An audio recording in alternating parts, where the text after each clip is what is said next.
There was little fires that apparently broke out from the power lines that fell. Apparently, the power lines were said to be shut off, but it seems like there was still active wires and active electricity that was still in lines. There was a series of unfortunate events that day, from the hurricane to everybody being home in their houses, children being off from school. This is the Digital Humanitarian, where we explore how technology is transforming crisis response. All right. Hello, everyone, and welcome to today's episode of the Digital Humanitarian. Today, we're going to specifically dive into wildfires in Maui, which happened in 2023, leading to mass destruction. And we're talking about over 100 people that lost their lives and thousands of structures that were destroyed. Today, I have two great guests with me from Health Tech Without Borders. First of all, we have Jarone Lee, who's the CEO and the co-founder. And we also have Mary Showstark, who is the Chief Liaison Officer and was also on the ground in Maui after the fires erupted. So welcome to the show. Thank you. Thank you for having us. Thank you. Honored to be here. Thank you very much. And Mary, maybe we'll start with you. Maybe you can help us a little bit to set the scene a little bit better. So there are wildfires and you're called to come to the scene, and you're coming with two different organizations. And what do you see? What's actually happening in the field? Yeah, I think, one of the big things is that I used to live on Maui. And so I worked on Maui back in 2007, and the Lahaina side didn't have access to many roads. And that was, there was a lot of times where there was traumas and accidents on that side of the island. I was very vocal in saying that we need more access roads and fought for access roads, and really argued that a hospital should be built on that side and trauma, because there was a lot of delay in time in getting to the other side of the island. So I think when this happened, the fires happened in 2023, it was very emotional and very passionate for me to return back to the ground. I know access roads had been built since I had left, and those access roads save lives. And so I think it's really, important to note how much infrastructure and transportation and all of that really makes a difference in disaster. So I felt very called to go back to the island. I have, family that lives there. I have close ties. I went with third wave of volunteers as well as Health Tech Without Borders to the ground. And when I first got there, it was part of the island is just functioning like normal, and you almost don't know that something has happened on another side of the island. And so once you start to drive to the Lahaina side, there was barricades, and there were people barricading the roads to not let people go through. That was challenging. I was able to pass through certain identification that I was able to use to access that side of the island. Once we passed into the Lahaina side through the tunnels, it was pure destruction and fire and completely still smoldering and burnt to the ground. And there was very, very minimal help. And we arrived a few days after, but from the stories that were told to us, nobody had been there really helping. It was a lot of the locals that were trying to get help and couldn't connect with their family members. So the family members started to try to come to that island. The road was blocked off. There wasn't communication about why the roads were blocked off. Lahaina is a huge tourist area, lots of hotels in the area. And they were actually a lot of the tourists, because what had happened initially was there was a hurricane off the coast. And this hurricane caused people to be home that day of the fires. And so winds, Hurricane Dora off the coast, I believe it was called, and I think the winds were about 80 miles per hour, and everybody was staying home. So what happens during a hurricane? You stay at home, you bunker down, you don't use your phones because your phones are going to, run out of power, and, you might not have power banks. The barometric pressure drops. So you go to sleep, right? And you want to just sleep, and you don't really watch Netflix all day. You're not on your phone. You're not looking for these emergency alerts that potentially could come in. There was little fires that apparently broke out from the power lines that fell. Apparently the power lines were said to be shut off, but It seems like there was still active wires and active electricity that was still in lines. There was a series of unfortunate events that day, from the hurricane to everybody being home in their houses, children being off from school. But there was also a fire upcountry. And so a lot of the fire department was taken from Lahaina to upcountry. And the upcountry fire folks had an accident on the Hana highway. And so the fire folks from Hana were deployed to a fire an accident that was about 40 minutes away. And then the Lahaina folks were deployed upcountry, which is about 40 minutes away without traffic. And so when the fires got really progressed to be even worse, they were short-staffed to be able to respond. From what I remember, and also from hearing you saying that, one of the big things was communication. So people didn't actually know what's happening, not at the beginning, but also not throughout, the first few hours or even the first couple of days. Even through the first couple of days, the hotels, because of the storm, were putting people up in the hotels. People didn't really know what had happened that were staying in the hotels. They started to run out of food in the hotels. And so some of the tourists started to walk down the streets to get to Lahaina, and then they found it to be burned to the ground, and there was no communication of that happening. So the tourists started freaking out, going back to the hotels, and then they decided, okay, we need to bus the tourists out of here. Hotels started to take charge in busing the tourists out of there, which gave locals now a place to potentially go and stay, because what was happening was if you left the perimeter zone, you were not able to come back. And there was a lot of concerns about leaving the Lahaina zone and the perimeter, because if you didn't come back, there was the potential that maybe you couldn't get back. Maybe you don't know if some of your family is alive or not. And so it was very traumatic for so many people. And so many people were sleeping in the parks and sleeping beachside. People were trying to find a safe place in other homes that were in the region that were not burned. And a lot of the community on Maui really is a community and functions together. There was very limited response. There was limited response from the government. There was limited response from the military that was also located on Oahu, which is 45 minutes away, by plane. And so a lot of what was being brought in was done by jet skis, by boats and personal boats. And there were people dropping off food. There were people dropping off supplies, because people didn't know exactly what had happened. But once people started to find out, that's the relief effort. They were really limiting in cars. They were really limiting in anybody that could access the area, and people just wanted to help. But there was hospitals mobile hospitals that were set up, thankfully, that were able to function due to Starlinks that were donated, which has completely been a game changer in the technology realm of access to the island. So let's talk about that, Marian. I think you're getting us to a really interesting point of, okay, so there's a situation with no connectivity. And I know we, the outside world didn't actually know what's happening and what's going on. And there were a bunch of rumors and a bunch of theories that came about, but nobody actually knew what's happening until communication was restored. And tell us a little bit about this. How does that happen? How do the Starlinks come to the island? How does it start working? Who's operating them? Is it regional? Is it local? What was it like? I mean, there's a lot of things, in technology that played factors or should have played factors on the island. One of the big things that did not happen was the tsunami sirens. So Hawaii has sirens on island, and the coordinator was off island. They made a decision to not sound the sirens. And I think that was one of technology's first big mistakes, because, as I said, people were at home, they were sleeping, people, didn't know exactly what was going on. There's fires a lot of times on that side of the island because it's become very dry because of the rerouting of the water that happened, that used to just naturally flow into Lahaina. In regards to the communication, the phone lines were above ground, right? And the power was cut. Many of them had fallen due to the storms and also were destroyed because of the fires. And a lot of communication was done by radio for some of the first responders and fire and police that were on scene.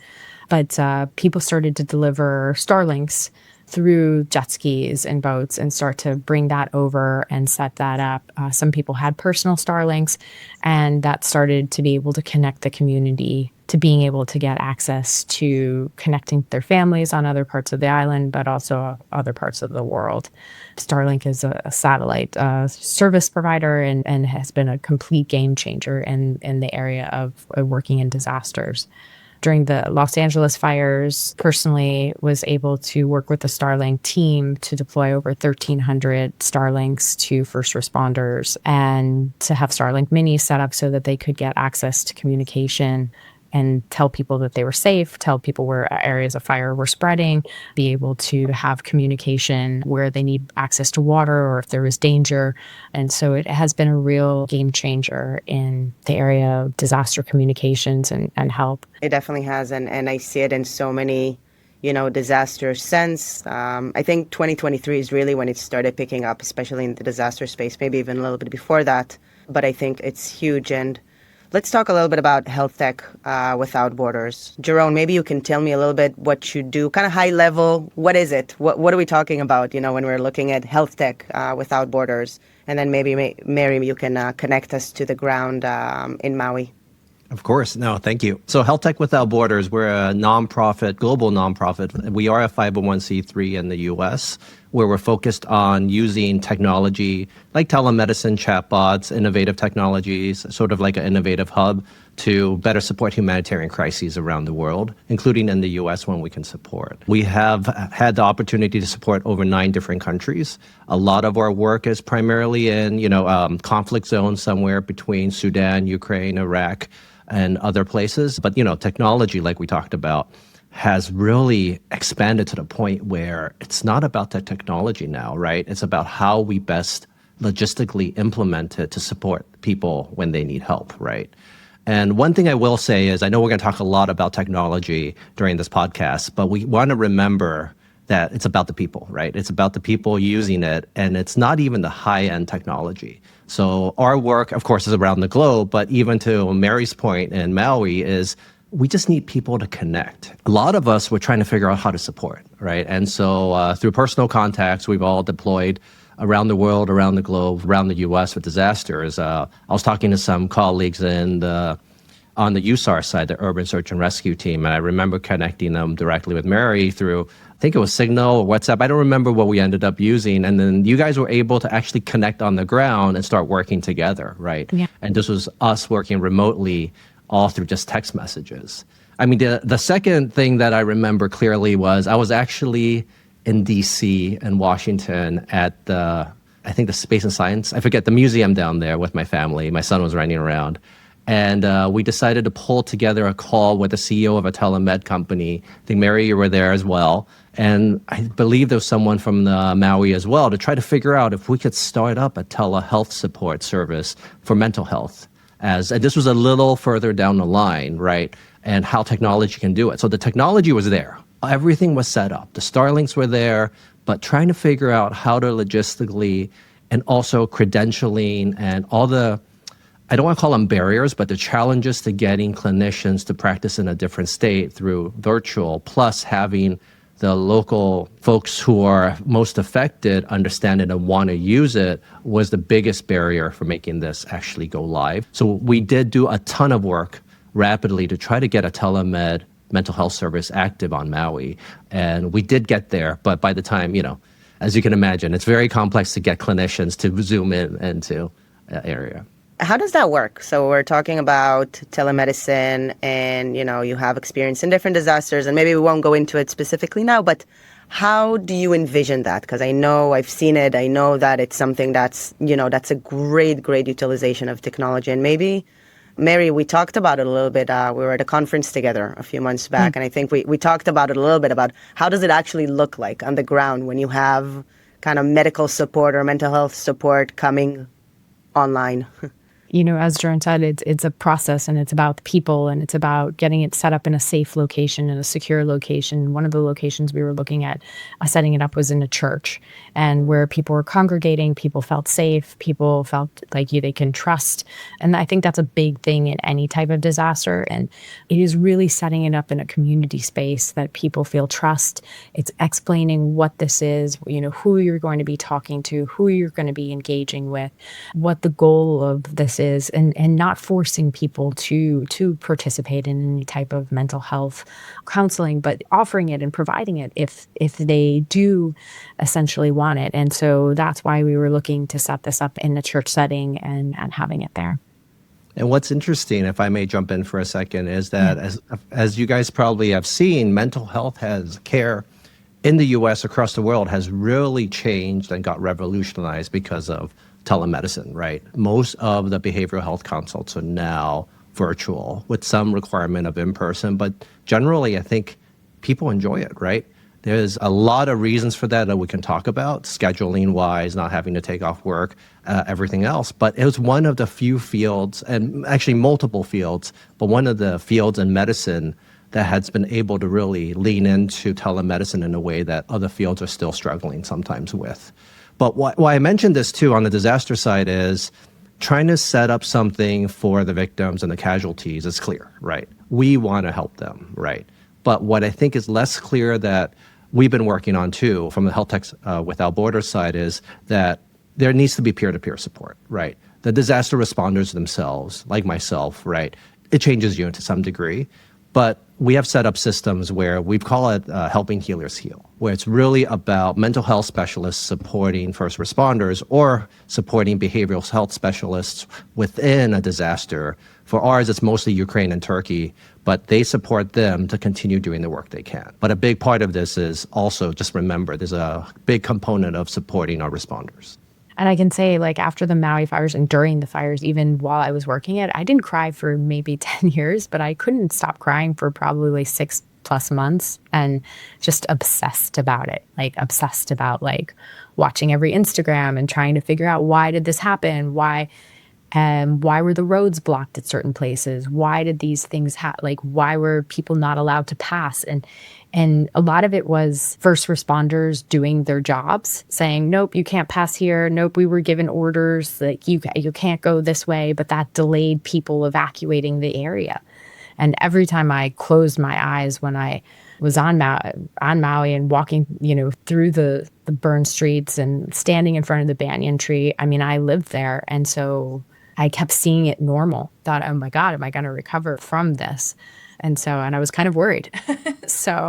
And then like Jarone said, with regards to, the peer-to-peer support, it's so many of the people are so busy on the ground in the time. And so it's finding that time to when they can come and get help themselves. So especially when you can do it with technology. And I think what you guys are doing, and I'd love to speak about it, Jarone, a little bit, what you guys are doing in Health Tech Without Borders is you really kind of provide external support, which is immediate and fully available to places that, otherwise would not get that kind of support if it wasn't for technology and for, you guys enabling it. So maybe you can walk us through it. And I know we spoke about it a little bit before. We talked about Ukraine, and I know you both are operating there and you have a very successful operation or very impactful operation. How does that look like? What makes it impactful? It's one of these interesting things where in many ways we were lucky with Ukraine too because of how well digitized they are, right? They were a healthcare system, population of folks who understood technology, where they knew how to use it, smartphones, apps, startups. There was a whole ecosystem around digital and digital health, not just in healthcare, but across many different domains in society. Unlike some of the other places we try to work in, like Cameroon and other places where access to internet is minimal, even access to communication devices is very, very difficult to none, right? And that's a completely different issue. Why I say that is the technology, the solutions we think about have to be localized in a way that fit the local needs, right? And so what we do in Ukraine is completely different on how we're thinking about the Philippines or thinking about Iraq or thinking about Cameroon or Mexico and Maui, of course, right? It just has to be different. And so all the technology is not really about the technology, right? It's about how it's really adapted on the logistical side for people to use it properly. So, for example, when we first went live in Ukraine, it was one of these amazing things to see, right? And I'll say I am one of those physicians, ICU physician, emergency medicine physician, that did not believe in telemedicine pre-COVID. I was like, no, this is cool, this is shiny, I just don't care. It's just bothering me right now, right? And I know I'm not the only physician that thought that, but COVID changed my mind completely in so many ways. And so with this, we ended up asking the world for support to see volunteers, tech companies, and we got an amazing response from the world community. 800 volunteers from 20 countries, also about 40 different tech companies that came forward to offer their technology pro bono to support.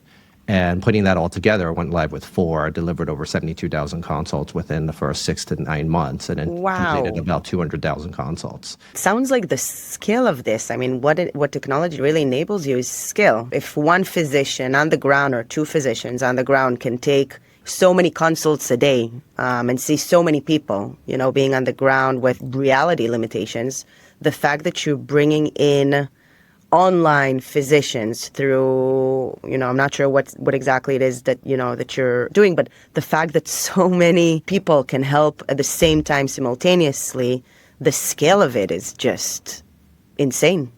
Yeah, it's very scalable if it's done appropriately with the right setting, right? And also, I think the other interesting part about it all is that most of the consults were text.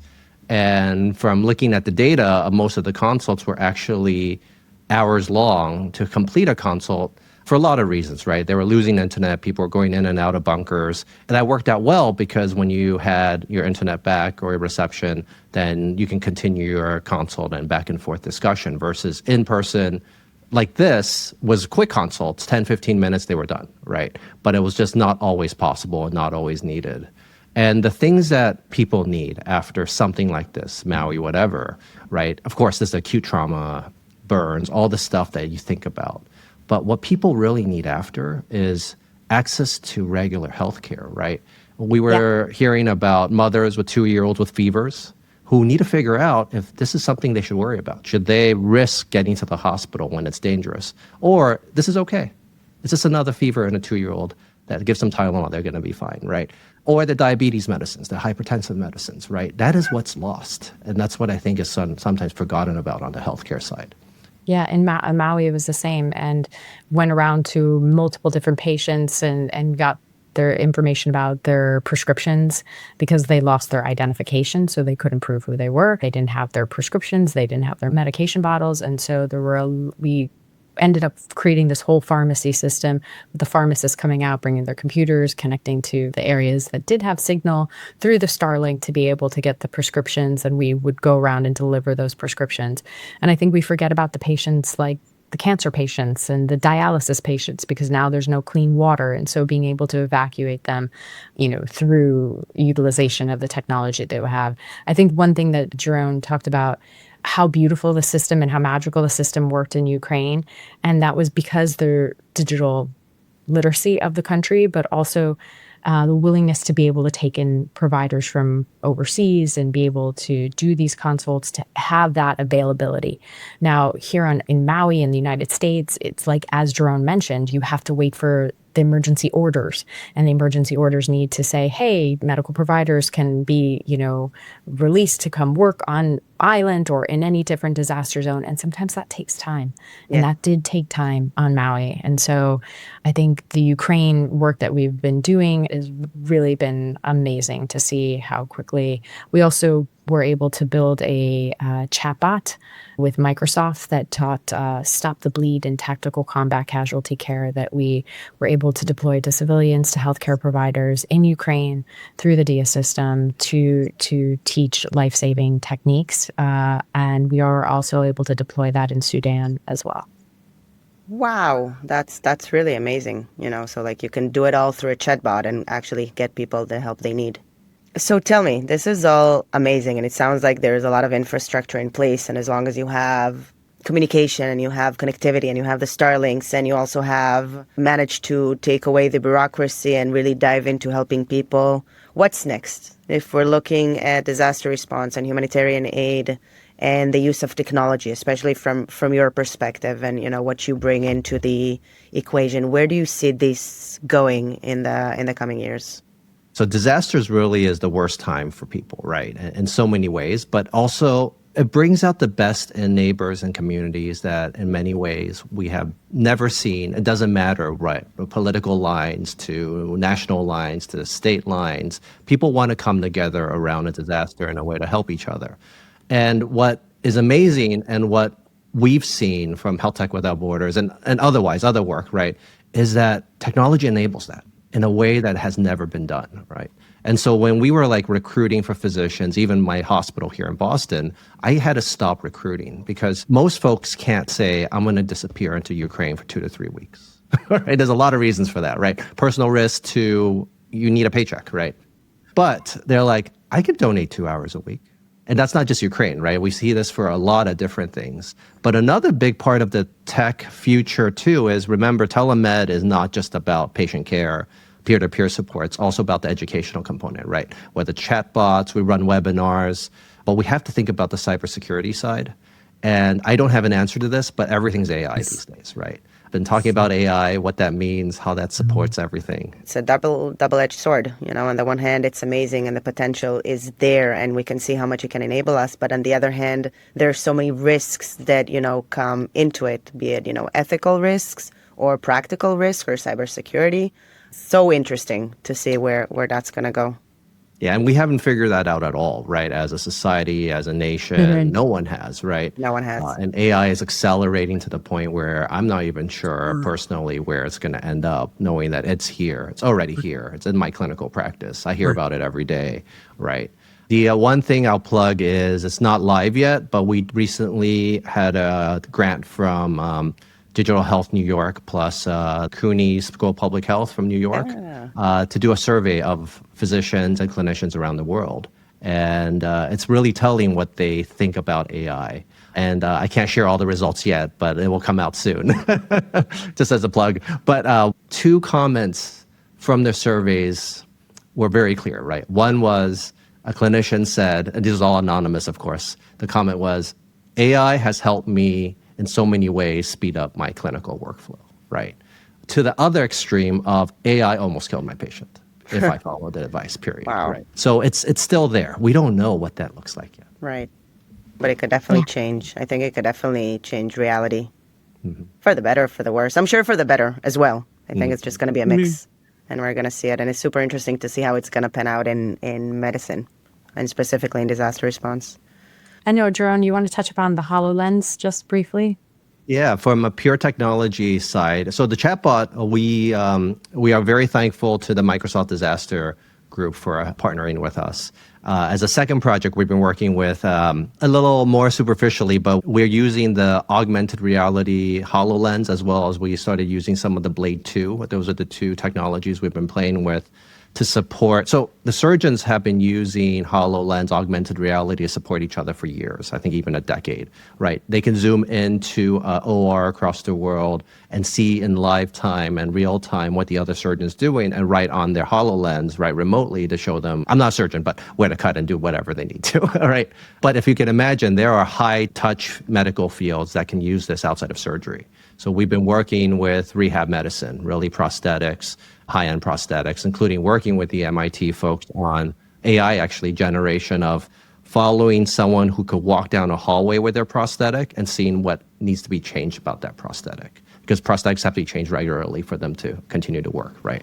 And not wear on the body. Sounds like a technology that can definitely be utilized once it's more, mature. It can be utilized in humanitarian crises and in humanitarian context. There are so many places that, from safety reasons, you really can't get to. I mean, if you can support kind of local teams with this kind of additional support and insights and knowledge, that's brilliant.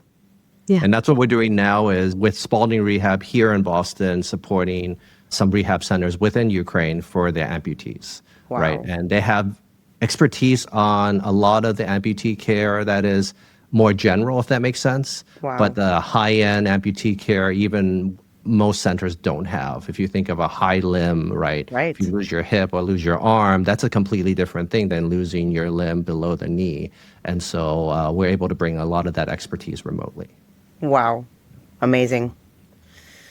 All right, Mary and Jarone, it was really, really, really great to have you. Super interesting conversation.